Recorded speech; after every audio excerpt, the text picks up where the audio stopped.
আর speaker, আপনার মাধ্যমে বিরোধী দলীয় সংসদ সদস্য এবং যারা এটার ব্যাপারে কনসার্ন করে এক্সপ্রেস করেছেন তাদেরকে ধন্যবাদ। পুরো আলোচনা শুনে আমার কাছে কয়েকটা জায়গায় খুব খটকা লাগলো। আমাদের দুইজন সদস্য বলেছেন অন্ন, বস্ত্র, বাসস্থান, শিক্ষা, চিকিৎসা মৌলিক অধিকার। আমি বিনয়ের সাথে বলছি কোনোটাই মৌলিক অধিকার না। আইনের ছাত্র হিসেবে বলছি এর কোনোটাই মৌলিক অধিকার না। অন্ন, বস্ত্র, বাসস্থান, শিক্ষা, চিকিৎসা রাষ্ট্র পরিচালনার মূল নীতির অংশ, এটা মৌলিক অধিকারের অংশ না।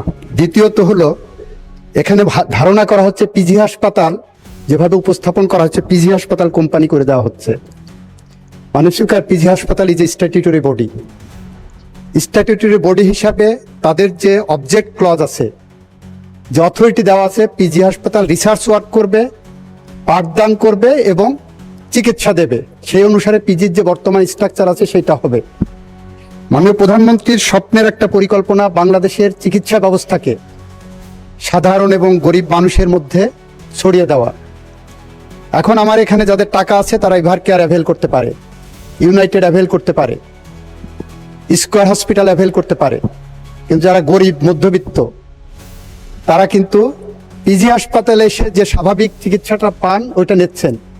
আমরা এভার কেয়ার, স্কয়ার, ইউনাইটেডের থেকেও বেটার সার্ভিস কম পয়সায় যাতে মানুষের দোরগোড়ায় পৌঁছাইতে পারে, মাননীয় প্রধানমন্ত্রী সেই স্বপ্নের পরিকল্পনার অংশ হিসেবে যখন কোরিয়ান ফান্ডে স্পেশালাইজড হসপিটাল উদ্যোগ নেওয়া হলো, তখন প্রশ্নটা আসলো এই হাসপাতালটা কারা পরিচালনা করবেন।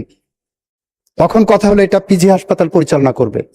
এখন পিজি হাসপাতাল যখন এটা পরিচালনা করতে যাবেন, প্রশ্ন হলো এখানে যে ডাক্তার নিয়োগ হবে, যে নার্স নিয়োগ হবে, যে স্টাফ নিয়োগ হবে, তাদের চাকরি পিজি হাসপাতালের অন্য স্টাফদের সাথে যদি ইকুয়াল করা হয়, তাদের বেতন একই স্ট্যাটাসে করা হয়, ভালো ডাক্তার, ভালো নার্স, ভালো সার্ভিস আমরা পাবো না।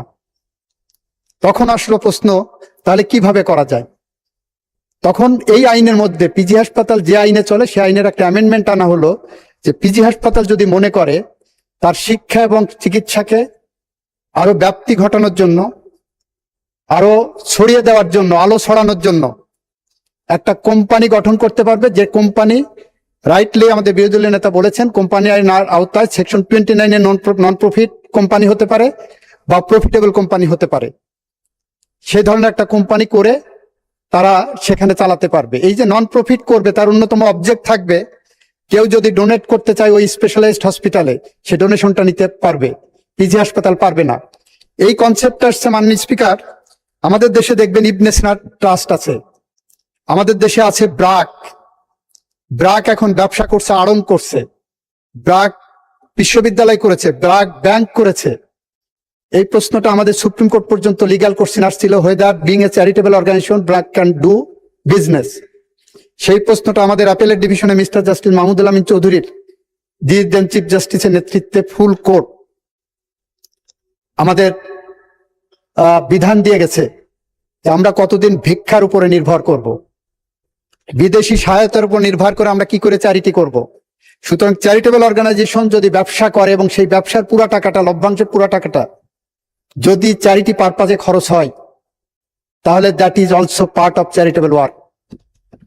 এবং এই উদ্দেশ্যেই যখন এই একটা কোম্পানি গঠন করতে পারবেন, আমাদের পিজি হসপিটাল, বাংলাদেশ মেডিকেল বিশ্ববিদ্যালয় যেটাকে বলছে আইনি পরিভাষায়, পিজি হাসপাতাল যখন একটা কোম্পানি করতে পারবেন এবং সেই কোম্পানি প্রফিটেবল নন প্রফিটেবল হতে পারে, সেই কোম্পানি ডোনেশন রিসিভ করতে পারে, কিন্তু তার সমস্ত ইনকামটাই হবে এনসার্কেলড উইথ দিস স্পেশালাইজড হসপিটাল, যাতে করে বাংলাদেশের সাধারণ গরিব, ভুখা নাঙা মানুষ, কৃষক, শ্রমিক, মেহনতি মানুষ সেখানে উন্নততর চিকিৎসা পায়। This is one aspect.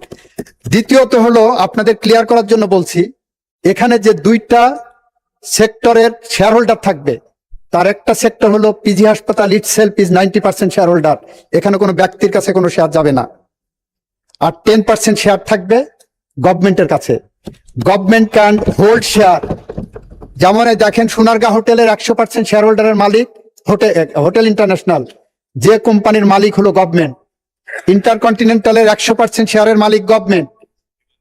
বিমানের 100% শেয়ারের মালিক গভর্নমেন্ট, ব্যবসা করছেন।